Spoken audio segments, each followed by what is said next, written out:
just outline first of all just some of the work that's gone into getting the girls this far this season?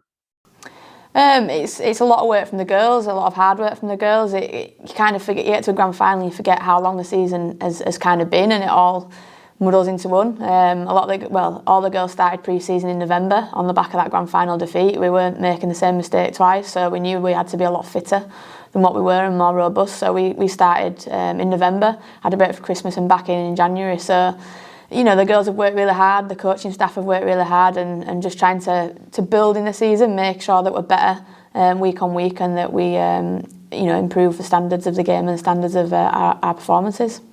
How big a difference has that extra fitness made, do you think?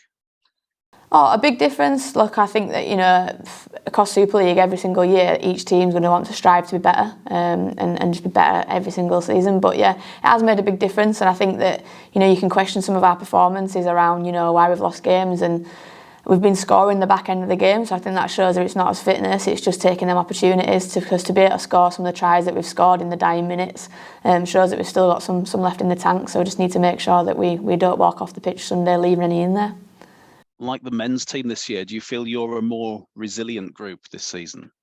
Yeah, much more resilient, and I think that's the first time the Sunday before that, against St Helens in the semi, that we really saw that. I'm really proud of the girls' performance, but even, in the Challenge Cup final at Ellen Road, we didn't get the result, but I think it were a tough performance from the girls. They were pretty resilient that day, just didn't have enough, and that's sometimes fine against a team that play better than you on the day.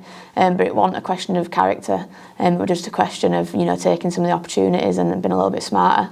But really proud of the character that the girls showed on Sunday in the semi-final. I think that they were pleased and proud of themselves as well.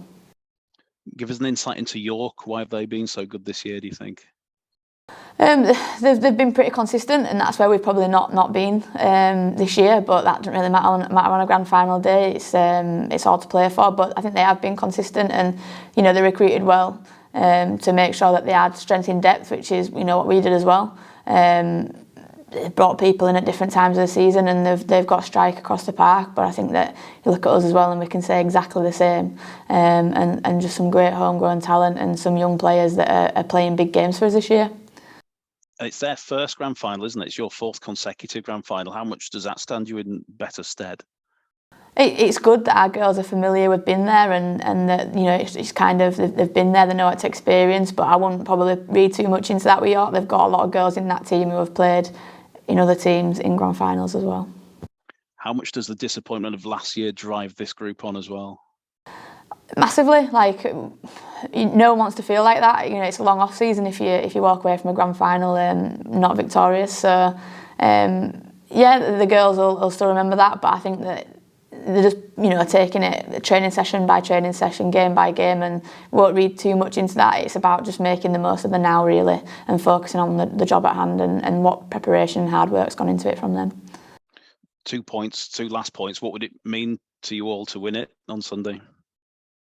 That's what we're all here for. You're all there because you want to win. I think that we're a really tight-knit group. We're really well supported by the club, and they've worked really, really hard, and I think that they're all competitors, whether that's coaches, staff, whoever that may be.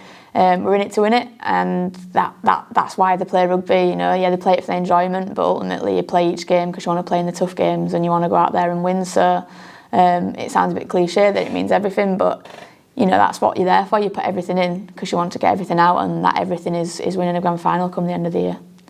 And one of the toughest parts of your job will be leaving players out of a grand final side. What sort of selection issues have you got this week? Look, you're here. It's like kind of getting back to the point where you've got players that you can leave out. It was a little bit of a different picture when we played Saints in the semi-final, because we were, middle of the week, we were looking at similar to Hull KR. We were going to be going with 16 or 15 here, but people pulled through and we managed to get a 17 out there and an 18 in our squad. But this week's a little bit different. We've got players coming back. So yeah, it is going to be a selection headache, but that's tough as a coach to have them conversations and to make those decisions, but actually as a team that's what you need and that's what you want to be able to be going out there to look at winning finals.